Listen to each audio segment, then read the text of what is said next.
Assalamualaikum warahmatullahi wabarakatuh. Saya M. Rakib Jamari dari Pekanbaru, Riau, Indonesia. Sekarang berada di kantor pajak Pendapatan Kota Pekanbaru dalam keadaan istirahat. Sekarang ini, di mana kira-kira setengah jam lagi para pegawai kantor pajak ini akan hadir. Sekarang ini sedang makan siang dan sholat zuhur. Istirahat, sholat dan makan. Baik Bapak Ibu, saudara-saudara sekalian, menyebut tentang pajak ini, kantor pajak Badan Pendapatan Daerah Kota Pekanbaru. Nah, tentang pendapatan daerah soal pajak ini, saya mengingat di dalam satu hadis menyatakan Nabi Isa akan turun pada akhir zaman. Itu pertama membebaskan pajak, yang kedua membunuh binatang-binatang yang diharamkan termasuk babi, dan kemudian menurunkan lambang-lambang syirik, dan kemudian membawa manusia ke jalan yang benar. Jadi Bapak Ibu saudara-saudara sekalian, membebaskan pajak, apa saja yang dikenakan pajak. Nah, pajak yang disebutkan dalam hadis itu Nabi Isa akan turun adalah pajak seperti terjadi di Eropa sekarang. Itu adalah pajak gereja 10%, namanya 10-10. Itu nampaknya ditolak oleh kebanyakan jemaat gereja di Jerman, di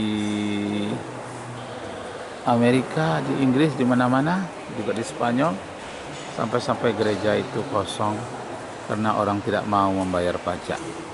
Nah, jadi di akhir zaman akan turun Nabi Isa membebaskan pajak. Jadi apakah itu maksudnya pajak ibadah gereja, pajak sosialnya itu? Ya, tidak diterangkan.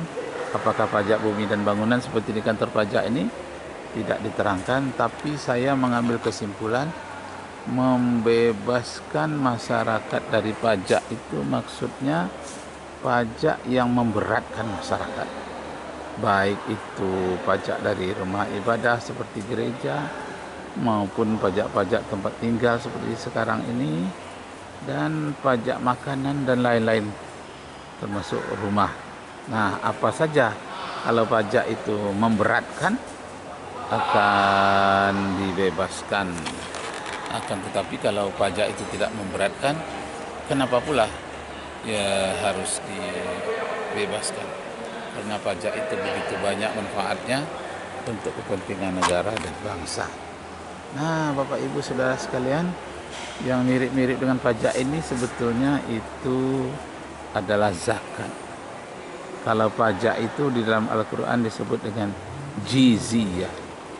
Jizyah itu pajak. Tapi kalau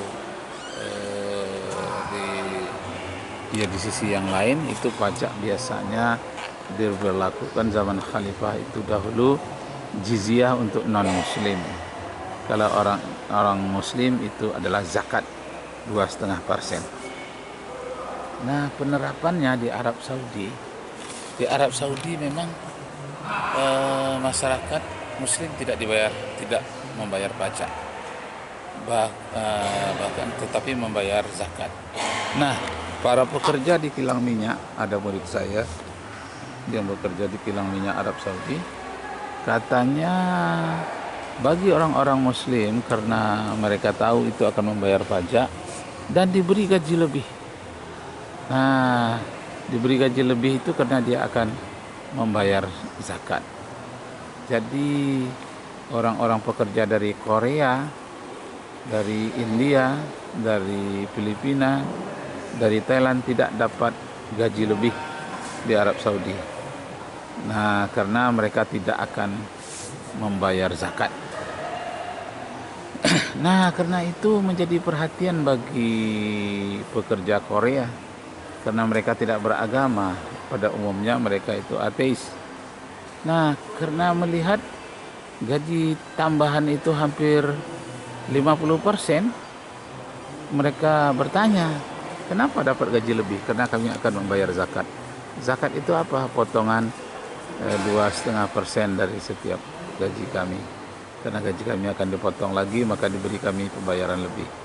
Akhirnya orang Korea ini masuk Islam agar mendapatkan bayaran lebih pula, dan dia mau membayarkan zakat. Jadi Bapak Ibu serta saudara-saudara sekalian, awalnya begitu, tertarik karena akan mendapatkan gaji lebih. Awalnya begitu. Tapi akhirnya dia pelajari di masjid. Dia pelajari bagaimana agama Islam itu. Bagaimana keadaan Islam, tata pergaulannya, aturan-aturannya, hari raya Idul Fitri, Idul Adha-nya, ada lagi makan daging korban, karena berkorbannya orang-orang yang mampu. Nah, akhirnya semakin menarik. Masalah korban, masalah pembayaran zakat, mereka diberi uang lebih. Masalah korban, diberi juga uang lebih agar bisa melaksanakan korban pada Idul Adha. Mereka merasa semakin menarik. Akhirnya semakin banyak orang-orang Korea Selatan bekerja di Arab Saudi, mereka masuk Islam. Nah, tidak mengharapkan gaji lebih, hanya melalui pelajaran dan melalui pergaulan, tata aturan, mereka juga masuk Islam, sama sekali tidak mengharapkan gaji lebih. Apa yang menarik bagi mereka? Masalah kebersihan di dalam Islam dan masalah jaminan masuk surga.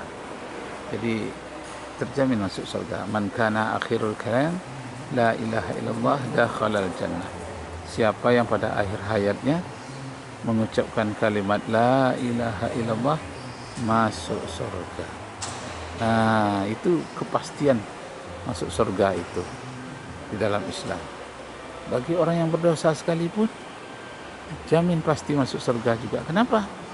Karena dosanya itu mendapat bantuan dari Nabi Muhammad, namanya syafaat. Asalkan mereka selalu berselawat, jadi dapat syafaat dari Nabi Muhammad sallallahu alaihi wasallam. Nah, jadi Bapak Ibu serta saudara-saudara sekalian, masalah syafaat itu menjadi menarik pula bagi mereka, ditambah pula dengan pakaian-pakaian muslimah yang untuk orang sangat menarik bagi mereka. Nah, demikian dahulu Bapak Ibu saudara sekalian. Ini nampaknya pegawai pajaknya sudah selesai mengerjakan sholat dan dapat pula melakukan tugasnya baik seperti biasa. Setelah isoma, istirahat, sholat, makan, mereka kembali sudah beraktivitas dan dapat melayani masyarakat kembali. Demikianlah Bapak Ibu serta saudara-saudara sekalian. Habib Jamari dari Pekanbaru, Riau, Indonesia. Semoga Allah Subhanahu wa taala meridai kita semua. Wa ma min dabbatin illa 'ala Allahi rizquha. Tidak ada satu apapun yang melata di muka bumi ini kecuali dijamin rezekinya oleh Allah Subhanahu wa taala. Semoga kita semua, seluruh bangsa Indonesia, bahkan seluruh masyarakat dunia, baik yang beriman maupun tidak beriman, agar senantiasa mendapatkan curah rahmat dari Allah. Cuma bagi yang belum beriman, supaya dapat menambah imannya dan menjadi orang yang beriman dan berilmu pengetahuan. Wabillahi taufiq wal hidayah. Wassalamualaikum warahmatullahi wabarakatuh.